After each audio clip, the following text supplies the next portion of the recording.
안녕하십니까. 과학강사 오정석입니다. 자, 오늘은요 2026학년도 대학 수학능력시험 생명과학원 분석을 좀 해드릴 거고요. 총평을 통해서 여러분들이 생명과학원 어떻게 학습해야 되는지 학습 방향도 좀 잡아드릴 겁니다.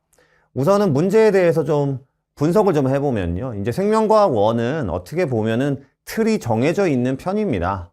비유전이라고 얘기하는 거죠. 이제 유전을 제외한 부분에서는 총 14문항이 나왔고요. 점수는 35점입니다. 그러면 물론 뭐 정확하다라고 얘기할 수는 없지만 3등급 정도 선의 점수가 나올 수 있거든요. 그러니까 항상 꼭 기억하셔야 되는 건 우리가 생명과학 1 그러면 이제 유전이다. 유전이 가장 어렵다. 뭐 이건 당연히 부인할 수 없는 사실이지만 점수를 내기 위해서, 즉 고난도 고득점을 내기 위해서는 그냥 단순하게 유전 공부만 막 이렇게 하기보다는요, 비유전에 있는 14문항 요거를 정확하게 공부를 해놓고 얼마나 빠른 시간 내에 이 35점 이것을 맞느냐, 이게 첫 번째 가장 중요한 과제다라고 할 수 있을 것 같고요.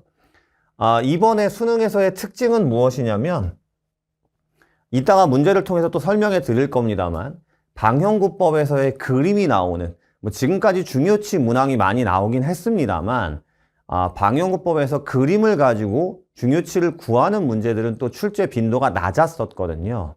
이런 문제가 출제가 됐고요. 그 다음 실험 탐구 문항, 그리고 혈액형도 유전에서 가계도에서 혈액형 문제가 융합돼서 나오긴 했었습니다만 혈액형이 단독으로 출제된 경우가 또 출제 빈도가 낮습니다. 그리고 생존 곡선 문항이 이제 추가가 됐죠. 이것은 제가 기억하기로는 수능에서 생존 곡선 문항이 출제된 경우가 거의 없었거든요. 이렇게 평상시에 많이 기출되지 않은 문항이 추가가 됐기 때문에 난이도가 높은 편이 아니었음에도 불구하고 비유전에서 점수의 하락폭이 커지면서 등급 컷이 많이 낮아진 걸로 보여지는 것이 첫 번째 특징입니다. 뭐 유전은 여전합니다. 6문항 15점이고요. 여기 보시면 각각의 부분에 대해서 몇 문항씩 출제가 됐는지 이렇게 나열했습니다. 뭐 이것도 마찬가지 이따가 문제를 통해서 보여드릴 텐데요. 감수분열, 비분리, 특징은 이겁니다. 감수분열, 비분리 등에서 3문항 정도에서 이제 유전자의 유무를 가지고 푸는, 흔히 우리가 이걸 염색분체와 DNA량 내에서 유전자가 있는지 없는지를 가지고 핵상을 비교해서 찾는 핵상과 유전자라고 하는 파트인데요. 이 세 문제가 동일하게 그런 형태의 문제로 출제가 되었다라는 게 특징이고요. 그 다음에 다인자 연관이나 비분리와 구조 이상의 혼합 같은 문제들, 다인자 유전 문제가 출제되지 않은 것이 또 독특한 특징이라고 볼 수 있습니다. 원래 난이도가 높습니다. 뭐 아시겠지만 이걸 시간 내에 푸는 것은 굉장히 어려울 수 있어요. 근데 평상시에 나오던 난이도에서 그렇게 많이 높아진 편은 아닙니다. 이제는 문제가 고착화되어 있는 상황이고요. 물론 난이도가 높다라는 거는 이제 그것을 어떻게 찾아내고 그 다음에 그 경우의 수를 어떻게 따져가는 것이 중요하기 때문에 난이도는 계속 높은 편으로 유지가 되고 있습니다만, 그렇다고 해서 비유전처럼 평상시에 나오지 않는 유형의 새로운 유형의 문제가 나온 게 아니기 때문에 여러분들이 평상시에 문제를 푸는 데 있어서요, 많은 양의 문제를 푸는 것보단 한 문제를 여러 번 풀면서 이 기조가 어떻게, 그 다음에 이 흐름을 어떻게 잡아가는지에 대해서 꾸준히 체화시키는 것이 중요하다라는 것이 이번 문제 분석의 특징입니다. 문제를 좀 자세히 한번 봐볼 건데요. 우선 비유전에서 1번 문제입니다. 1번 문제를 보시면 이 1번 문제의 오답률이 이렇게 높은 것은 또 굉장히 독특한 특징인 것 같아요. 1번 문제를 틀린 학생들의 포인트는 뭐냐면 요 분서라는 내용에 대해서, 그러니까 생태계 파트가 등장을 했죠. 평상시에는 보통 이제 1번 문제에 생명과학의 특성이 나오는 편인데 이 생태계 파트가 등장을 했고, 그 다음에 이 학생들이 이제 공부를 하면서 아무래도 뒷부분의 생태계 파트는 2학년 2학기 때 공부를 했기 때문에 자기가 머릿속에 많이 남아있다라는 착각을 하거든요. 그러니까 이렇게 분서라는 것들이나 아니면 개체군 내, 개체군 사이의 상호작용에서 이런 아이들의 특징이 어떤 것인지에 대해서 잊어버린 거예요. 그러다 보니까 1번 문제부터 오답률이 높아졌고요. 요 3번 문제를 보시면 뭐가 되어 있냐면 문제에서 자율신경 A는 교감신경과 부교감신경 중에 하나 이렇게 써 있습니다. 그러면 지금 이렇게 나오면서 조건이 나오면서 심장이 연결된 A, 심장에 연결된 A 이렇게 보면서 학생들 머릿속에 자율신경, 그럼 자율신경 A 이게 잡히는 거예요. 근데 이 4번에서 심장에 연결된 자율신경 이 친구는 자율신경 A라고 써 있지 않거든요.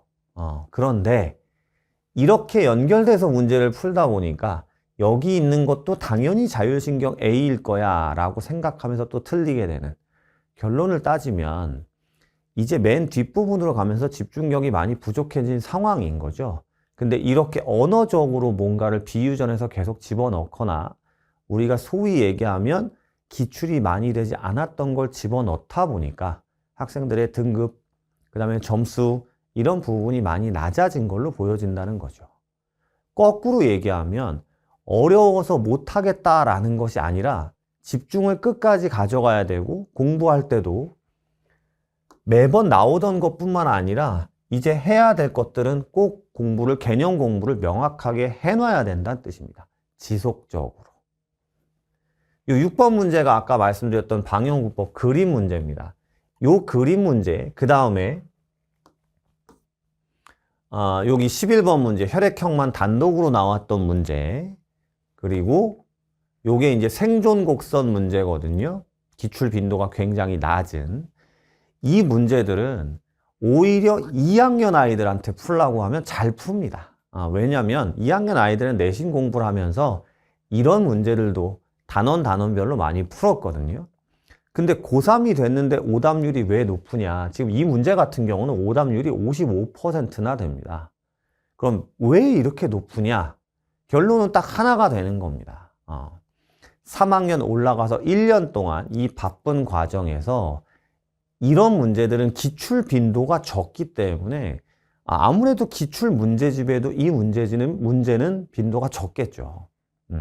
그리고 모의고사나 이런 걸 출제할 때도 이거는 기출 빈도가 적으니까 기출 빈도가 더 높은 문제들 위주로 변형을 하면서 수록을 하죠. 그러니까 문제만 열심히 풀어낸 친구들은 물론 공부는 많이 했습니다만 이렇게 기출 빈도가 적은 문제가 출제됐을 때는 다 잊어버렸다는 거예요. 이런 것들이 특징이기 때문에 다음을 준비하는 친구들은 그런 부분들도 꼭 명심하셔야 될 겁니다. 신경 전동 문제. 이 신경 전동 문제도 오답률이 지금 65.1%를 나타내거든요. 그런데 이렇게 중간에 시냅스가 있고요. 그 다음에 막전위에서 이렇게 미지수를 놓고 찾게 시키는 문제는 올해 같은 경우는 6월 학평, 9월 학평 거의 대부분의 신경전동 문제들이 이런 스타일이었습니다.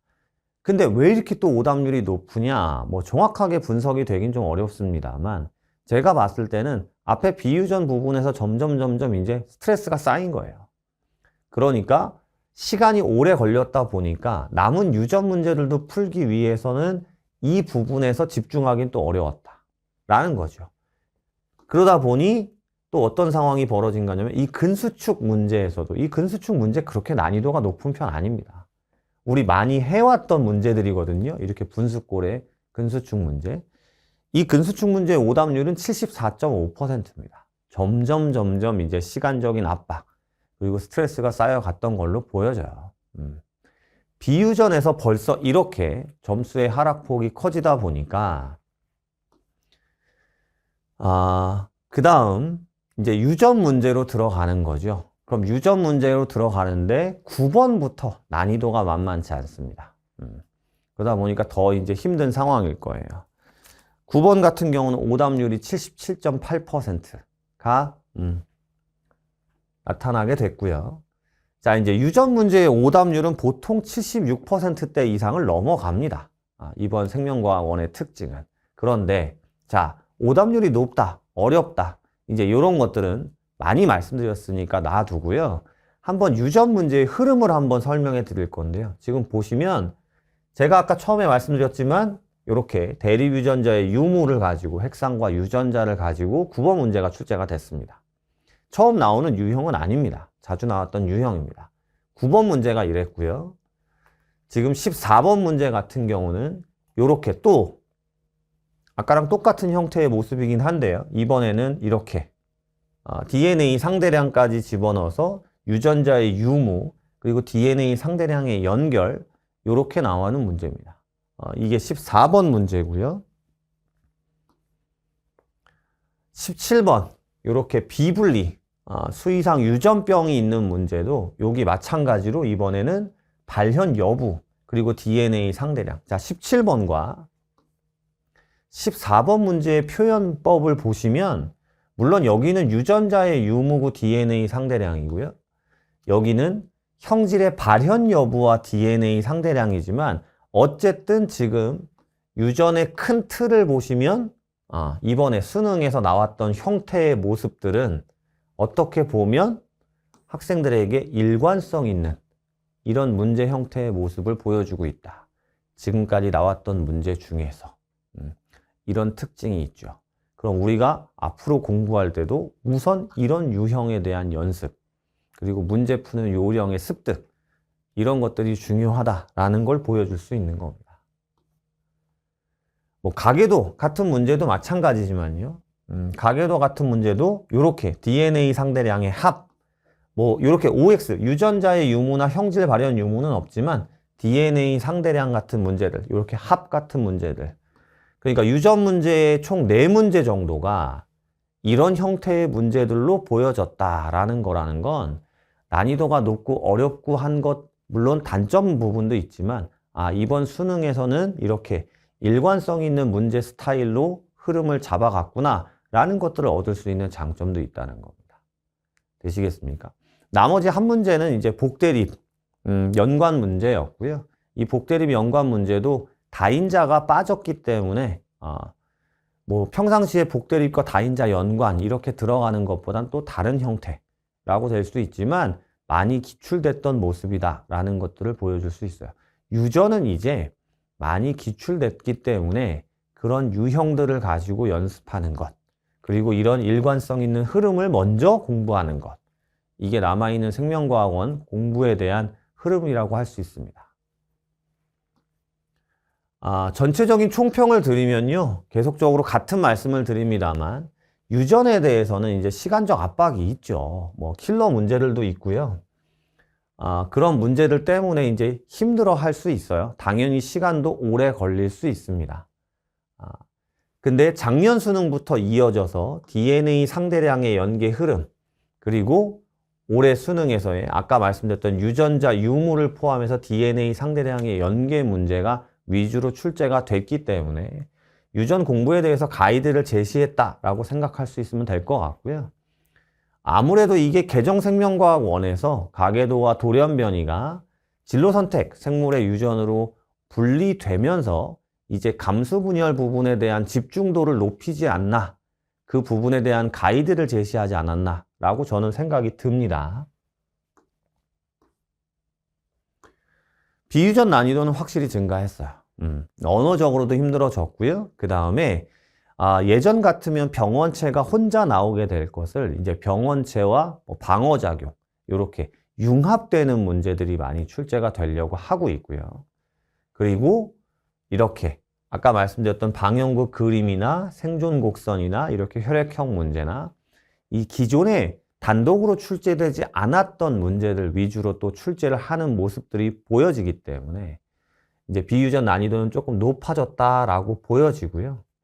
그러니까 공부를 하실 때도 이제 다시 말씀드리지만 매번 기출됐던 내용과 기출됐던 문제만 가지고 공부하시기보다는 조금 더 넓은 개념으로 지엽적이라고 생각하지 마시고 조금 더 넓은 개념으로 확실하게 이 부분을 잡아가는 것이 그래서 비유전 성적을 정확하게 만들어 놓고 비유전에서 얼마만큼의 시간적으로 줄일 수 있느냐라는 것들이 결국 유전을 풀 수 있느냐 없느냐를 결정한다 라고 생각하시면 될 것 같습니다. 관연도 생명과학 원과 분위기는 좀 달랐죠. 올해 수능 같은 경우는 아무래도 N수생 인원수가 증가하긴 했지만 뭐 사탐에 대한 과탐에 대한 부담감으로 이제 사탐으로 인원이 변경이 되면서 생명과학 1의 인원도 많이 줄었잖아요. 이렇게 어떻게 난이도가 변할지에 대해서 출제 기조가 굉장히 예측되기 어려웠던 상황이긴 합니다만 사실상 결론만 따지면 문제 스타일이나 출제 기조는 특별히 변한 게 없습니다. 단지 이제 독특한 그동안 나오지 않았던 문제들이 몇 문제 정도 출제가 됐다라는 것만이 특징이기 때문에 앞으로 남아있는 생명과학원 수능에서도 출제 기조는 특별하게 변하지 않을 걸로 보여집니다. 예상 등급 컷은 많이 하락했고요. 어려웠다라는 얘기를 많이 들어보셨을 건데 정확하게 말씀드리면 어려웠다는 아니에요. 관연도에 비해서 난이도는 비슷했습니다. 단지 독특한 문제들이 나왔다. 그 정도. 그래서 유전이나 비유전이나 기출문제에 대한 정확한 이해가 당연히 필요해요. 이제는 나오는 것들은 어차피 획일적으로 나오기 때문에 개념에 대해서 정확하게, 결국 생명과학원은 개념입니다. 개념에 대해서 정확한 이해가 필요하고요.